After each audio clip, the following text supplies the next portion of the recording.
je souhaite donner à chacune de mes petites filles une somme d'argent. L'une d'elles réside à l'étranger. Où faut-il enregistrer la donation dans ces cas-là ? Ça nous rappelle un peu la première partie de l'émission avec les mariages internationaux. Mais bon, c'est pas exactement le même sujet. Oui, et puis c'est un sujet très important pour les Français, la donation, la transmission.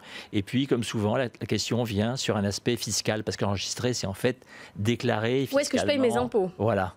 Et alors, cette donation, pour toute personne en France, elle est déclarée par le donataire, c'est-à-dire celui qui reçoit et non pas celui qui donne. C'est le donataire qui déclare ce qu'il a reçu en citant de qui il l'a reçu. Pour la personne qui a posé cette question, par exemple, on peut se demander si la personne qui dit « je », c'est elle ou peut-être avec son conjoint. Donc il y a peut-être deux donations. Donc si je suis la personne qui reçoit, je dois donc dire « je reçois de ma grand-mère » ou de ma grand-mère et de mon grand-père.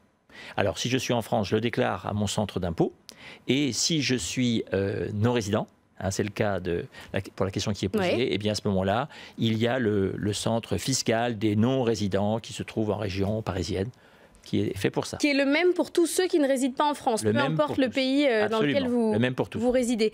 Et ça veut dire qu'automatiquement, ça va redéclarer pour celui qui a fait le don ? Ou celui qui fait le don doit lui-même aussi... Absolument pas. C'est que celui qui reçoit, le donataire, qui déclare. L'autre, il ne déclare rien. D'accord. BFM Business, le club du droit, passez-moi le notaire.